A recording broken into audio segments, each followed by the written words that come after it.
of Yeshua. Ama, thank you for your love. In Yeshua's name. Ama, thank you so much for everything nga imong gihimo sa among matag kinabuhi. In Yeshua's name. Ama, thank you so much. Thank you so much, Ama. Thank you. In Yeshua's name, we glorify your name. Yeshua, we magnify your name. Yeshua, you are worthy of praise. Yeshua, you are the King of kings and the Lord of lords. Yeshua, our coming King. Yeshua, our Lord and Savior. Yeshua, you are our coming King. Yeshua, our Lord. Yeshua, we belong to you. Yeshua, you belong to us. Yeshua, you are everything we need. Our healing power, our healer, our provision, our Lord, our peace, our love, and King. We thank you, Lord. You are worthy of praise, Yeshua. Amen. Ikaw lang, ikaw lang, ikaw lang, wala na'y lain. Ikaw lang, ikaw lang, ikaw lang, wala na'y lain. In the mighty name of Yeshua. In the precious name of Yeshua. In the wonderful name of Yeshua. Everybody said, Amen! Amen. 2, Amen. 3, Amen. 4, Amen. 5, Amen. 6, Amen. 7.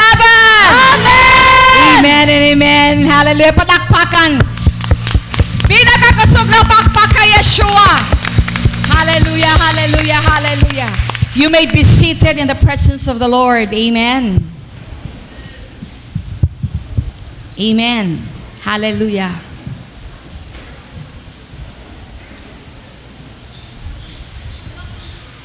Praise Adonai. Glory to the Father. Amen. Welcome. Welcomes ang tanan. Amen. Nga naa diri. We are here to gather and praise the Lord. Ug akong gihangyo ang mga bata ato kay Ate Gia and Ate Amar Briana. Let us invite our children to go down. Praise the Lord.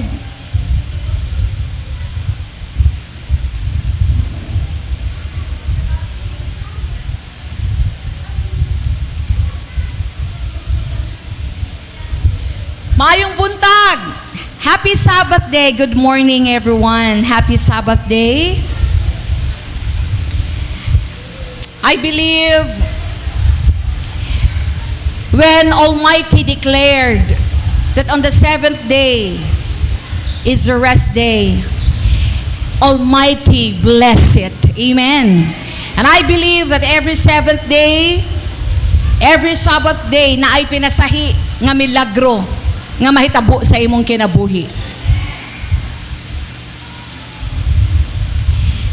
Actually, if you notice sa Genesis, during the creation, during the declaration of the earth, mga higala, on the seventh day, Almighty rested. O kana lang pod nga adlaw, ingon siya, He blessed the seventh day. And I believe, based sa akong experience, every Saturday na aginay pinasahi. Every day is a blessing. Amen? But ang pinakasahi sa kuha personally is on the seventh day. Na agin siya pinasahi nga ginabuhat. Makita ginanako sa akong mga mata. Og akong mabati gyud sa akong heart na pinasahi gyud sa ako personally ang seventh day. Busa depende sa imuha kung unsaon nimo na pag kapot. Kay klaro kayo ang Bible that on the seventh day He blessed. Tanawon daw nato na kuya sa creation that on the seventh day iya gyud ang gipanalanginan. Busa ayaw ninyo usiki ang panahon kung unsa igis tudlo ni Almighty nga kitang tanan dapat mo pahulay, walay kwartahay, walay negosyo if possible. Suggestion lang ni nako nimo. So depende na nimo kung saon nimo ni pagdawat. No, kay naman tay pagpili. Kay kitang tanan nagdepende man gud na sa ato ang pagdawat, no. So narana ninyo kung saon na ninyo pag kinabuhi. And Almighty blessed the seventh day. Busa, kung tumano nato ang commandment ni Lord na dapat mo pahulay, walay trabaho, walay money making during Sabado.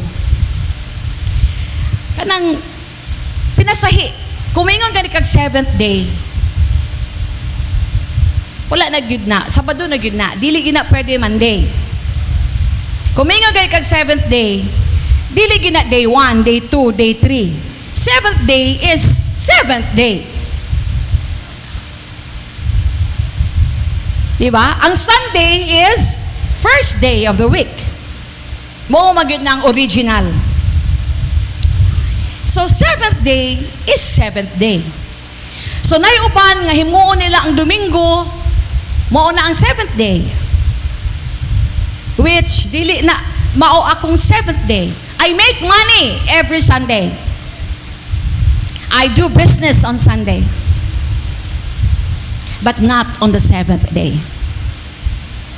Busa, kung imong sundon, kung unsa ang commandment sa seventh day, na ay pinasahi. Although, kung dili nimo i-follow, dili man ka ma-impyerno. It has nothing to do with your salvation. It has nothing to do sa imuhang kaluwasan from hell. But it has something to do with favor. It has something to do with open doors. It has something to do with obeying kung unsay gisugo ni Almighty. And you know that after obeying the commandments of Almighty, naagyo'y pinasahi, naagyo'y na'y reward diri sa yuta o later on sa rewarding, sa awarding nato pohon. Naagyo'y na. Okay? So, inyo nimo, I am blessed. Again, I am blessed. Amen.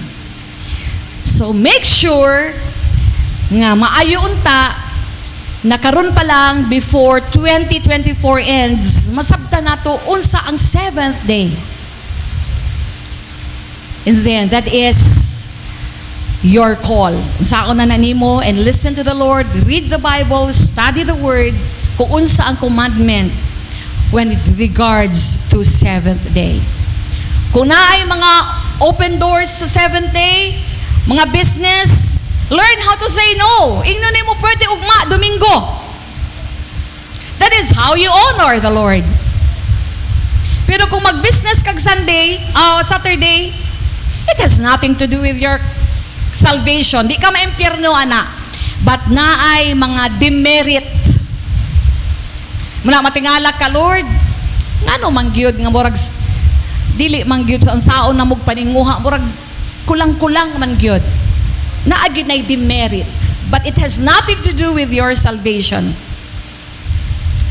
So in other words, learn how to say no. Kung naay mga open doors sa Sabado, naarabagid no. Naarabagid na kanunay, naadin na ang sahay daghan kay kwarta mo abot. So challenge sa nimo. Kinahanglan ihuman gyud ang Sabado. So, muna na imong challenge sa imong life. If you want to test, if you want to enjoy life to the fullest, do it adto ka sa narrow nga dalan. Kay ang narrow usani sa ato ang mga testing nga dili ta comfortable. Di ka komportable, di ko komportable ani Sabado nganong dili gid ko ka pagwartaan ning Sabado. Okay?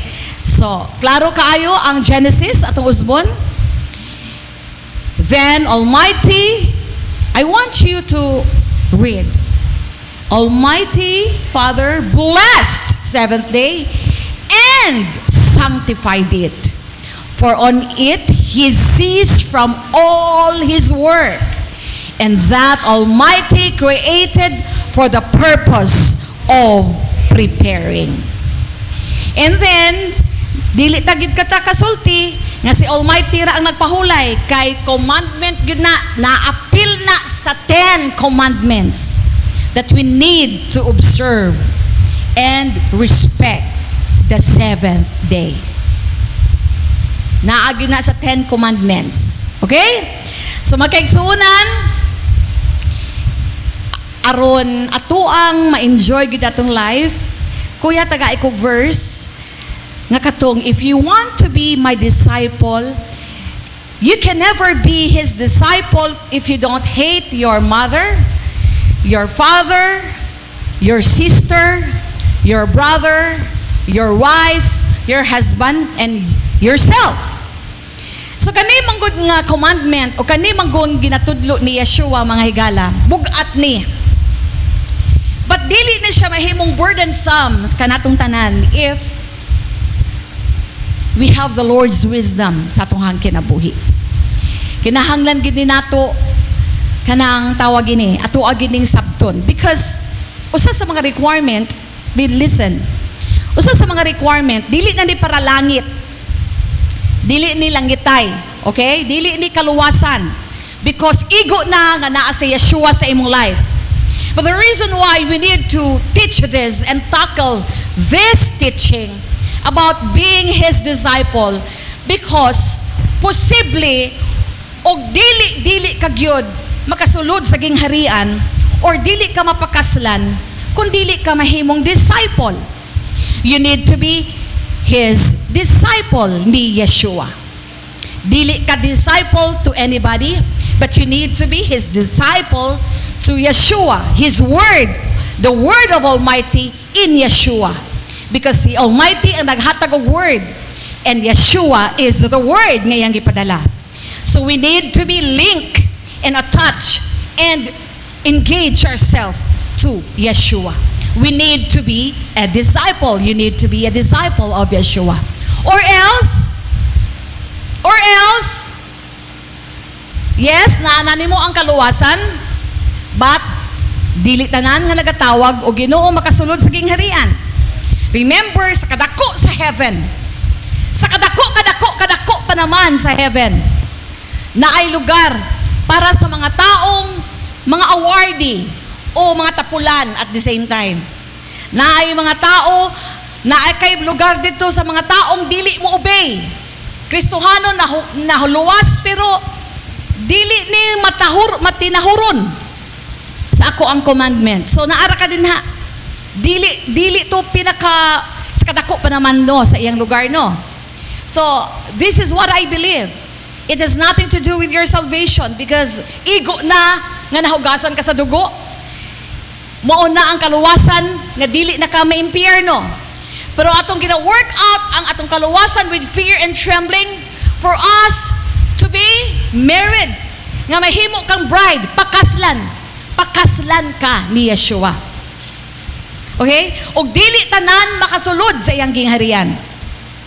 Remember, ang heaven daghan kingdoms. Heaven is the place where dili kalibutan. Heaven is daghan kayo kingdoms, daghan kay lugar sa kadako pa naman. If you consider ang kalibutan, mura ra ni siya tuldok sa tanang planet pagkagamay sa kalibutan. But because ang imuhang mata mangingilad, feeling nato murag heaven na ni ang kalibutan. No, this is not heaven. But you can bring heaven in here. You can bring heaven diri sa kalibutan. Pinaagi sa imuhang paggilak-gilak sa imong kinabuhi nga mahimo kang suga. Let your light so shine. Ang tungod ikaw asin sa kalibutan, and imuhang buhaton ang kabubuton ni Lord sa imong kinabuhi. Murag na ka sa heaven, but this is not heaven. Because His kingdom come, His will be done on earth as it is in heaven. But dili ko pwede mo settle nga mao na ni ang heaven. Yes. Okay? So in other words, mga kaigsunan, sa heaven, mo na iyang lugar, sa kadako pa naman, daghan kay gingharian. And I believe, ang matag-usa nga nakapasar. This is what I understand. Para ni sa ako, this is how I live and I work out my salvation because kabalo ko, posible, nga luwas na ko gikan sa hell, but posible, nga wala ko'y building sa heaven. Wala ko'y luna. Wala ko'y lugar. But I am saved. Wala ko na hell.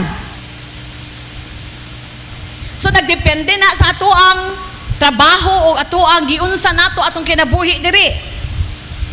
Ako ginabalik-balik ninyo mga kaigsunan nga dili mo base si Lord sa imong magpagdayeg o sa imong Bible study o sa imong pagtapok-tapok o sa imong madasigon. But mo base siya kung ikaw naka-overcome ka sa imong weakness. Like uwag, whatever weakness, you know that it's between you and the Lord. Dili na mo basib sa pagpila ka buk kalag ang imong nadala. It is individual. He dinhig yun. And kita tanan naatay ginatubang. Naatay weakness.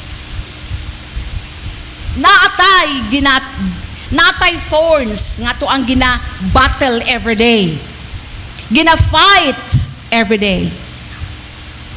Salamat sa inyong kinabuhi in naga-Bible study. Hallelujah sa mga tiil nga nagalakaw to speak the word, to declare the word, to pray for the sick.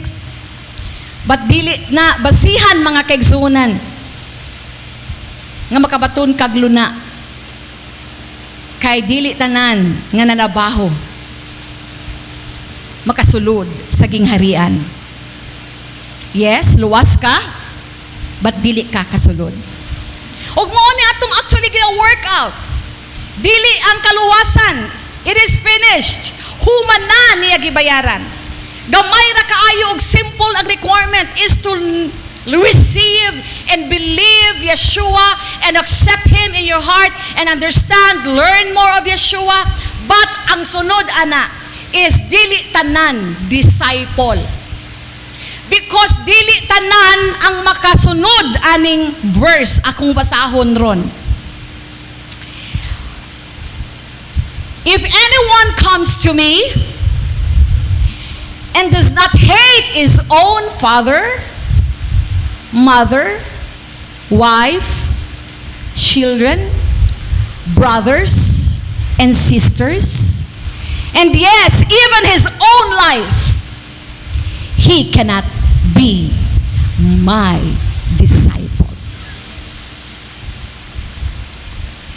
Now remember, tulo lang ka requirement nga makasulod ka o mapakaslan ka. Number 1, you need to be spiritually mature. Second, you need to be spotless and without blemish. Third, you need to be sanctified with the word. Wash your mind with the word. Ako na siyang isa-isahon. Ang number 1 is, you need to be spiritually mature. Pero dili na mahitabuhan to, dili ka willing mahimong disciple. Kaingon sa uban verse, that you, to be His disciple, you need to deny yourself and carry your cross and follow me.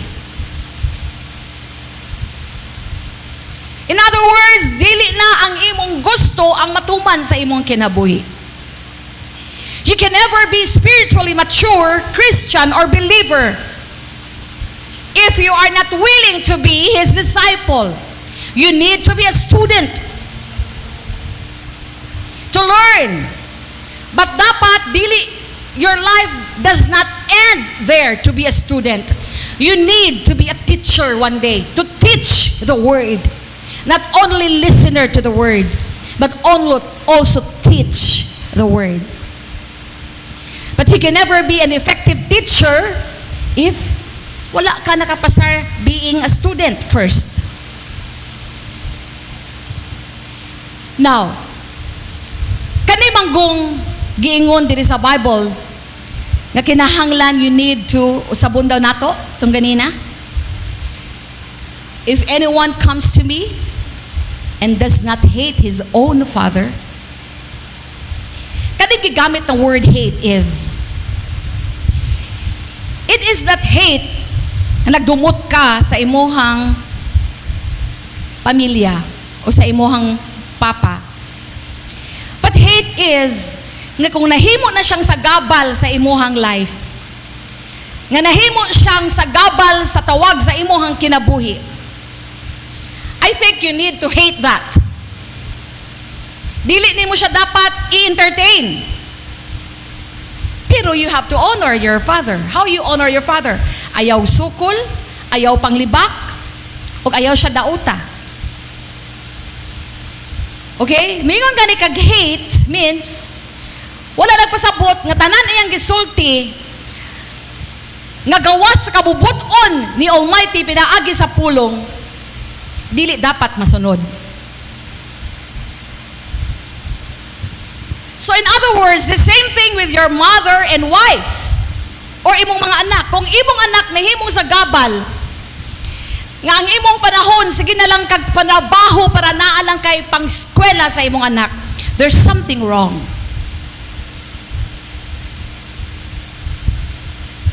You need to hate. In other words, dili maingon nga dili ganin mo siya pakanoon, kundi dili ay nak, wala gi problema na kundi sa kakiskwela karon ayaw sa gidog. You need the Lord's wisdom. Unsaon nimo pagbalan sa imong kinabuhi. Pero kung ikaw nahimo na kang bakakon, nahimo na kang dili maayo nga tao para for the sake sa imong anak,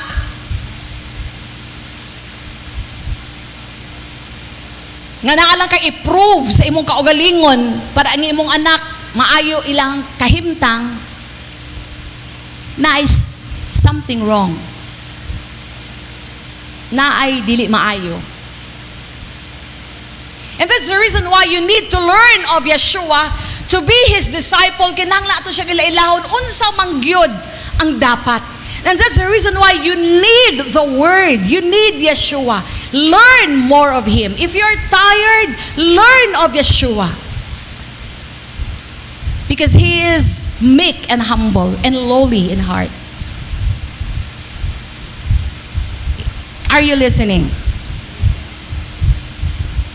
Kung dili na gani balanse tungod ang imong time, nahimo na kang bakakon tungod lang for the sake nga naa kay need sa imong panimalay o sa imong anak, dili pwede. Murag, oops. Okay, next. Ingon diri. Imong brothers, dili pwede nga mo compromise ka, nga naay mga brothers nga usahay mo intay sa imong buhaton nimo ni, even you know it's not good. Learn how to say no. Dili pwede mingon ka maikog ka sa ko igsuon, maikog gid ko. No! Wala kay pwede i-please. Basta kay balo ka nga wala na sa kabubuton ni Lord, ayaw og compromise. Muna ko na isulti nga, muna atong buhaton, learn how to say no. Okay? That is how you hate. Is the offer nga mahimo kang ma-misdirect ka, dili maayo imong direction sa imong life, and then it will mahulog na noon og distraction. Next, your sisters. And yes, even your own life. Unsaon man na nimo ron? Tingali Mark na yung mga offer sa imuhang Mark, sa imuhang mga uyab-uyab ron, magsugod na gan imo mong panguyab. Charles og Mark, ha? Magsugod na gan imo panguyab. You love yourself. Now, once i-hate mo yourself, dili pwede, bisan pag ang babae nang uyab ninyo, ayaw pa uyunin na. I-hate imong self, agoy akong hormones nang gimok kay ang babae gud ang nanguyab no.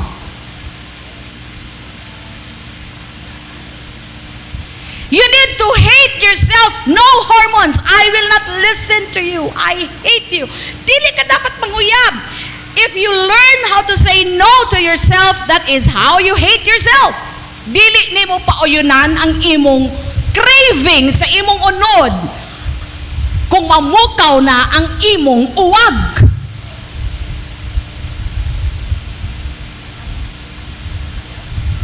Pusa, Charles,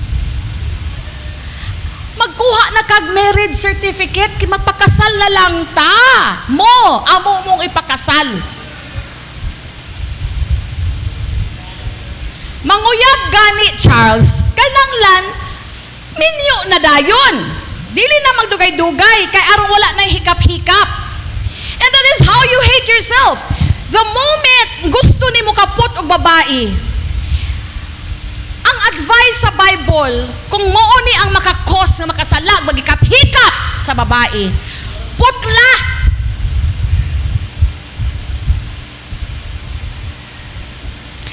O kung kanang ang organs nimo mo i-cause, pwede na nimo mahimo kang eunuch. Ipakatpod. Pwede man tayo. We are allowed to lugit our eyes, to cut our hands, o apil na lang ng organ pod. Kung kana, gyud, di gyud, pwede madisiplina. And that is how you hate yourself. Wala na kayo pakialam. Basta dili ko malaglag sa impyerno. Kay pwede ma-erase ang imuhang ngalan kung dili nimo ma-survive o di ka ka-conquer sa imuhang flesh. Ayaw in taon itugot ma-erase imong pangalan. Okay? So in other words, that is how you carry and deny yourself para mahimo kang disciple. Kung naay mga challenges nga naay you can make money because of this business, that even the business is not good, learn how to say no. Kay ngano ba day wala ko'y income ron? Kay balo ko ama nga di ko mo pabayaan ama. Kay balo ko ama nga naa kay pamaagi sa akong kinabuhi. Dili ko pwede mo compromise ama. And that is how you hate yourself. Dili ang imong gusto ang matuman. Busa, Mark, every Wednesday wala na ko kita sa imuha mag prayer, ha?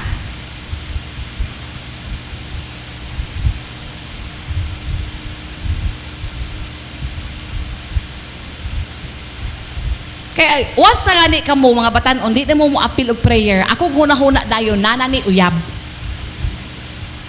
And which tinuod gyud. Oh, ingon ng mama tinuod.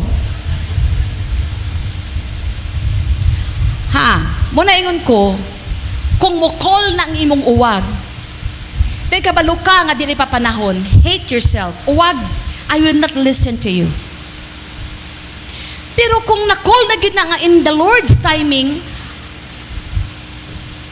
minyo dayon. Dili na dugay-dugay. Kay ang tendency makasala-sala gyud ang lalaki o ang babae. Okay?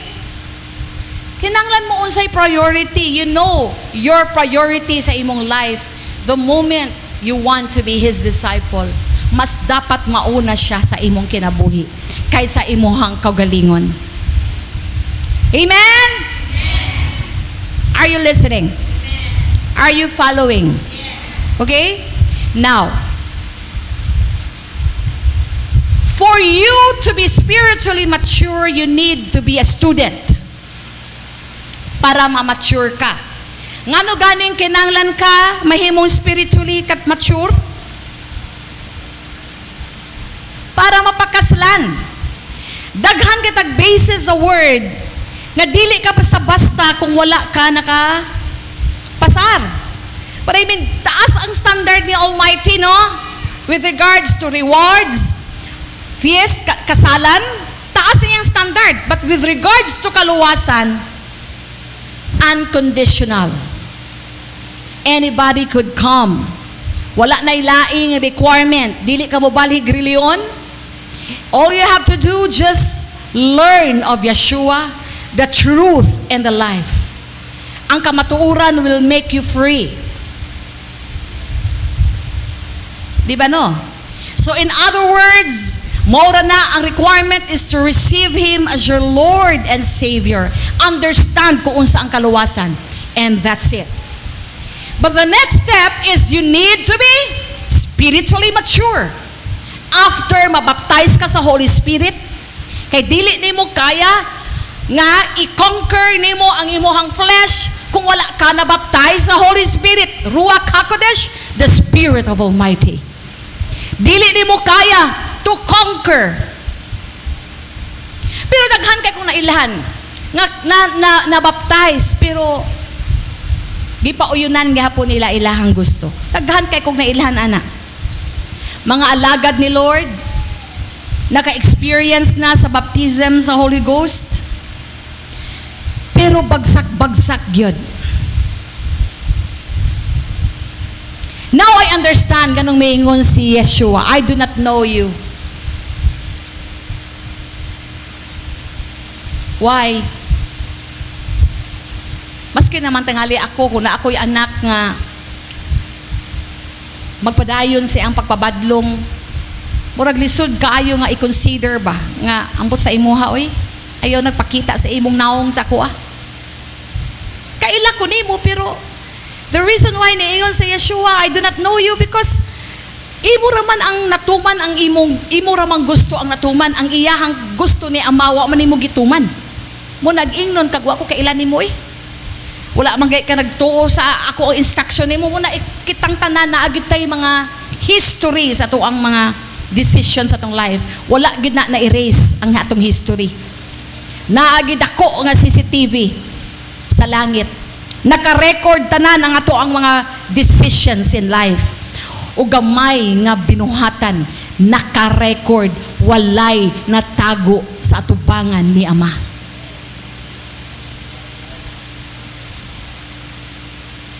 So the reason why you need to be spiritually mature, kay dili tanan mapakaslan. Ako mga kaigsuonan, dili matangali ka, common sense will tell you, dili matangali ka magminyo mark no, sa 10 years old no. Kaya wa pa man ay buot. The same thing ni Yeshua. Si Ama is very high when it regards to standard. Ang dapat pakaslan ni Yeshua katong mature believer.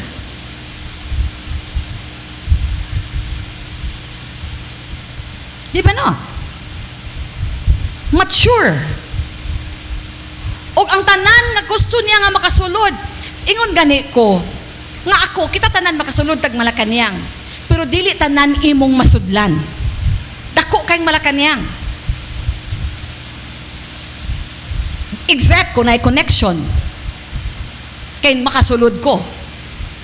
Pero makasulod ang tanan, but dili tanan makasulod sa mga lugar na ani, sa presidente dapit, maskin sa kanhaan sa ilahang assistant, dili ka kasulod, because dili ka kasulod, diha ra kataman.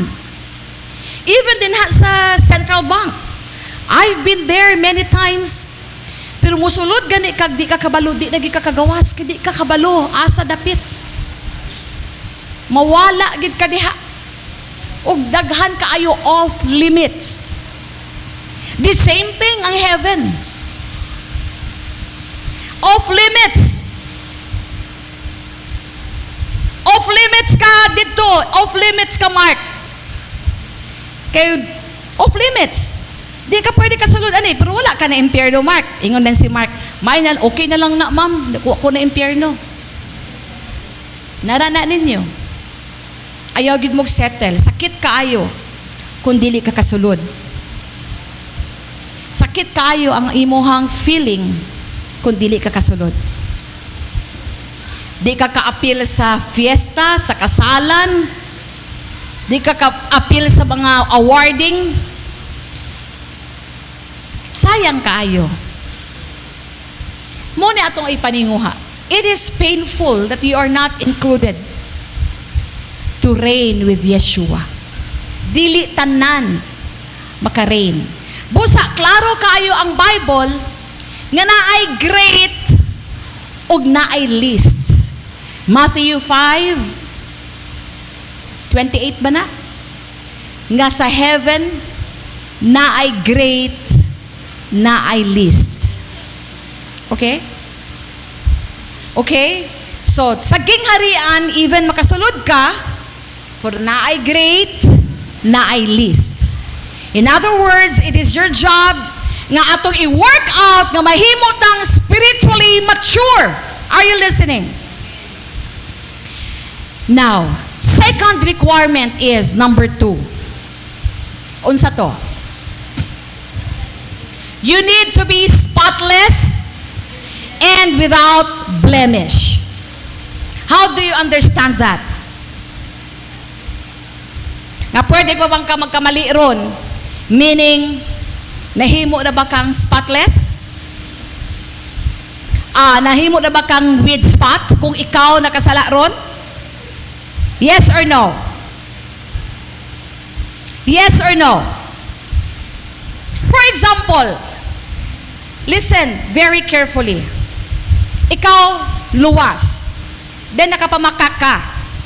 Kung nakagihimo, nga dili maayo, nga kabalo ka, in the eyes of the Lord, dili maayo. Unsay natabo nimo? Nabutang kag spot o wala? Ha? Nabutangan ka na og spot. So, unsa man imong buhaton?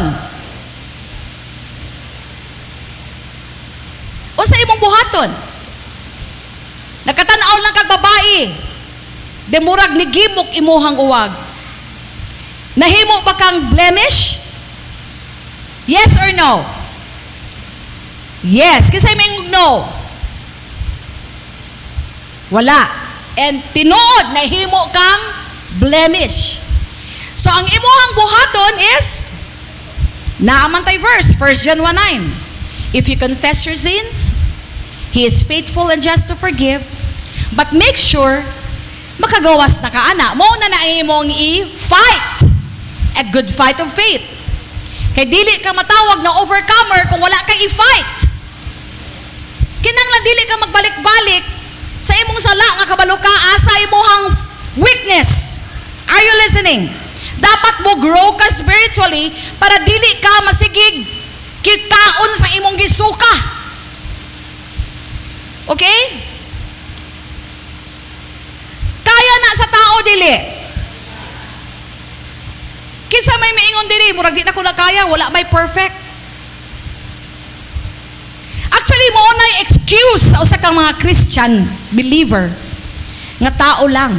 No, di gid ko mo accept nga tao lang ka. Kay tinuod man gyud tao man gyud ka. Dili man ka mananap. Dili pwede nga moingon ka tao lang. Pwede ko magkamali gid ko. No. Kung moingon gani si Yeshua that you must be holy, you must be perfect for I am perfect. In other words, you are capable to be perfect. Kaya nimo yan. Kaya yan. Inakaya nako. Yes. Ang imong pagka-human being should not be an excuse sa imuhang fall. It's not acceptable. Are you listening? Dili pwede nga dawato na nga ikaw tungod kay tao ra ka makasabot ra ang Ginoo. Kinahanglan gid nimo na i-work out nga imo gid nang ma-overcome aron makasulod og tagaan ka og katungod nga makalingkod sa tuo sa trono ni Ama. Yes, aron tagaan kag katungod. Kay dili tanan makalingkod, katulang naka-overcome. Dili tanan matagaan og bag-ong pangalan, katulang naka-overcome.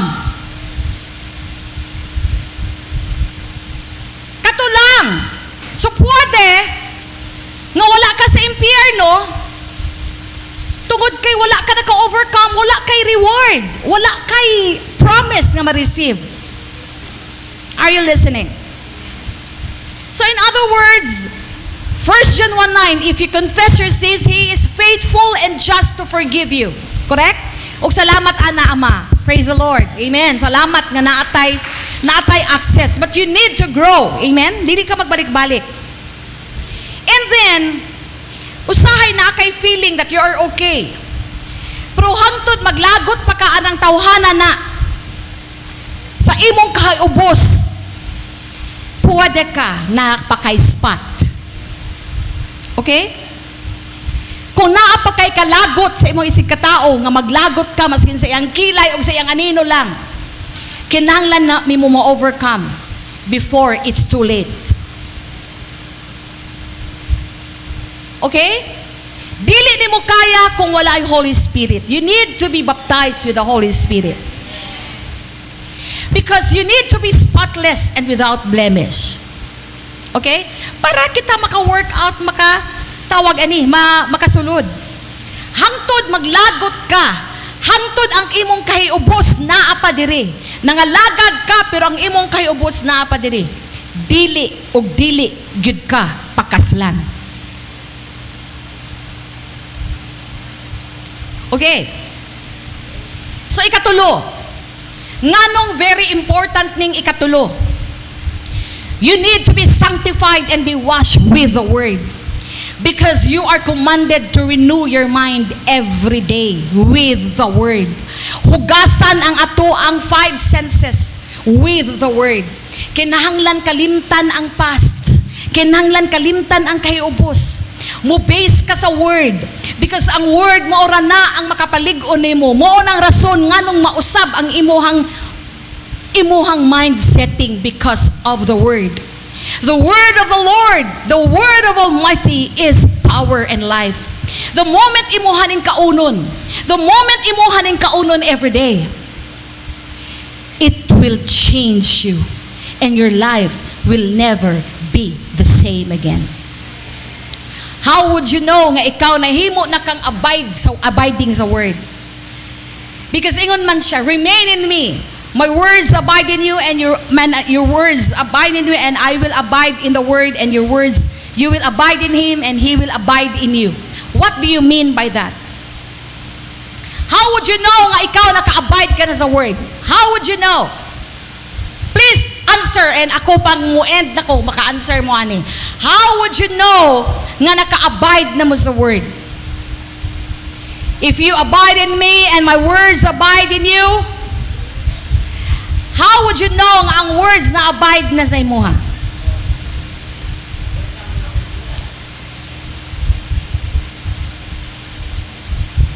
Listen. How would you know nga naka-abide na ka? Tanawa daw sa 1 John. Okay? Is it Catholic version, kuya? Gusto ko Catholic version, be. Catholic version. Kay gusto ko, every time mag-Bible study ko, always Catholic Bible yun na akong gamiton. Di ba? Mas gwapo kayo ng Catholic Bible ato ang gamiton. Okay? So, ingon diri, in my words, if you abide in me, and my words abide in you, you shall ask anything. So, unsa man ang pasabot nga ang words na abide na sa imuha before I end. Ha? John 15 na. Pero Catholic Bible I need. Okay? TLV. Unsay pasabot aning TLV?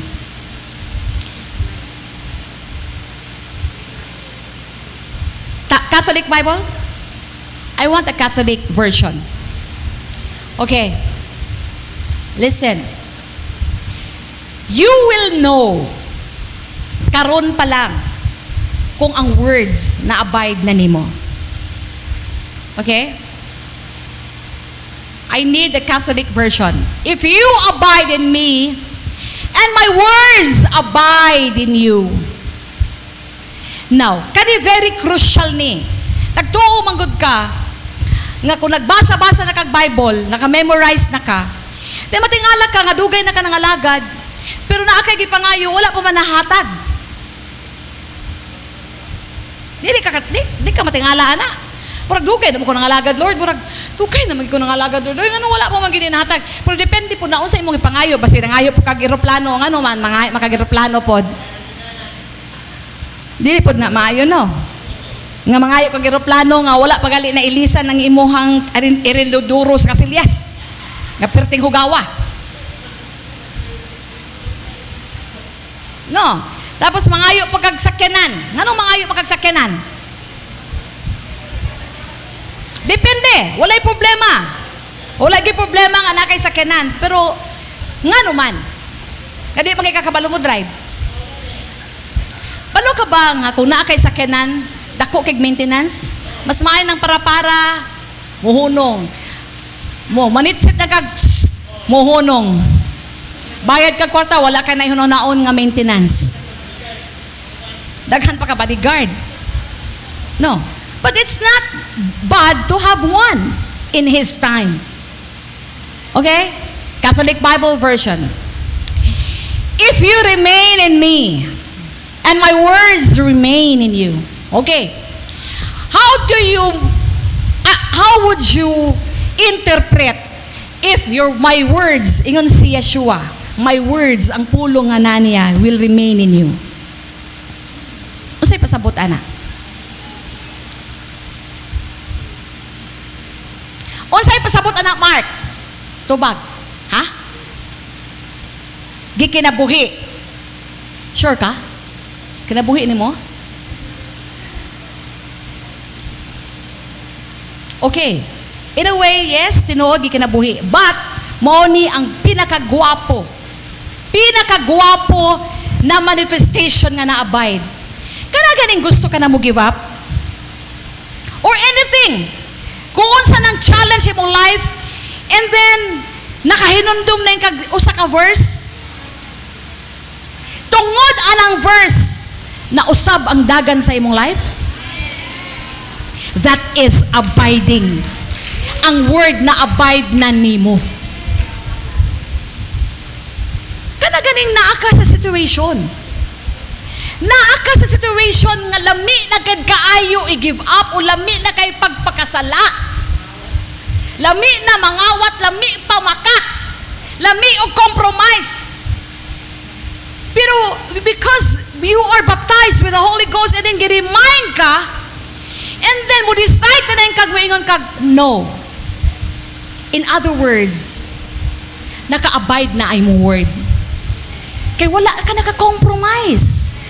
Dili pwede memorize lang. Dili pwede nga kabalo ka ana unsa ana. Kinanglan sa actual na situation. Nga giingnan nimo si Satanas, no.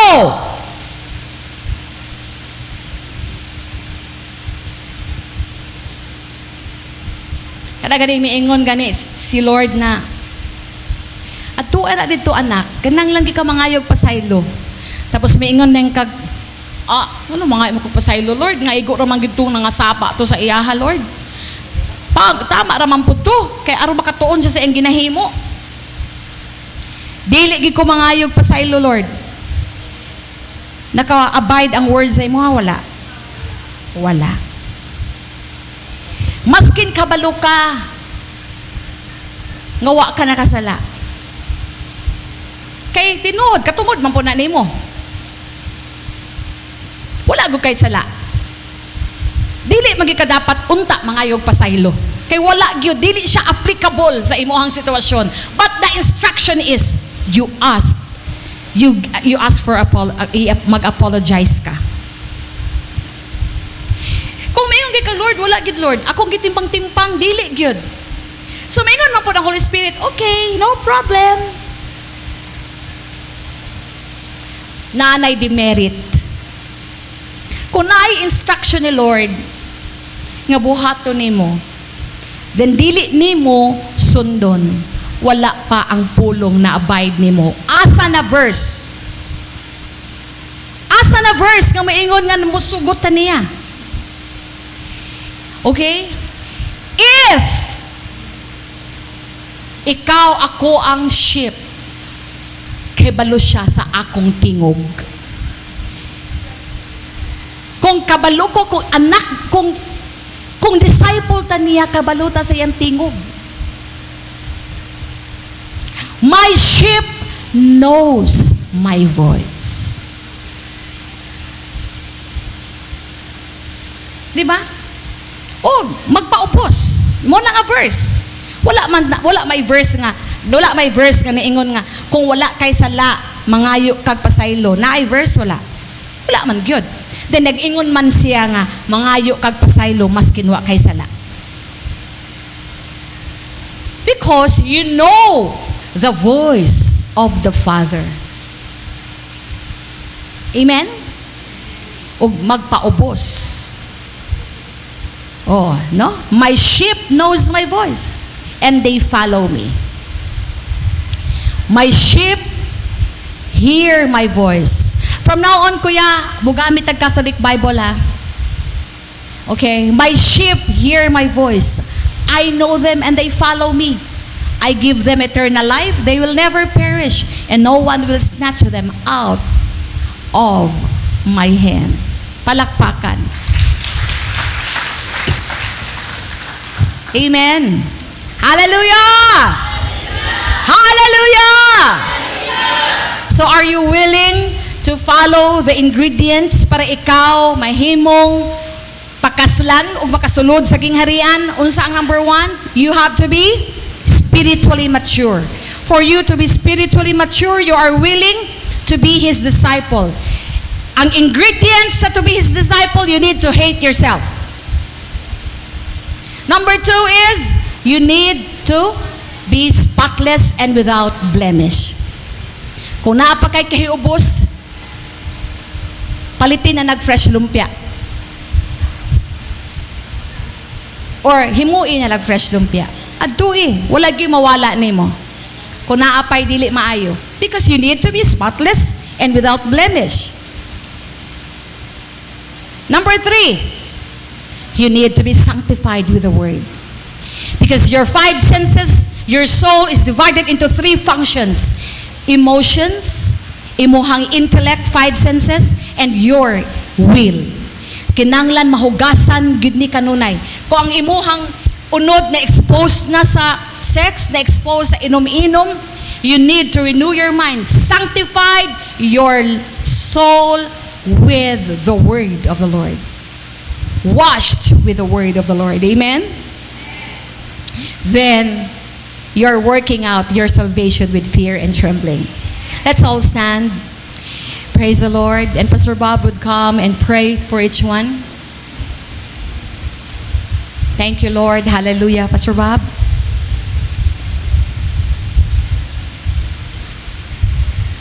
Balo ka, wala gid mi nagplano nga magparehas mi og polo. Pero ako yung actually nakauna ani. And then pakita na ko sa iyaha nga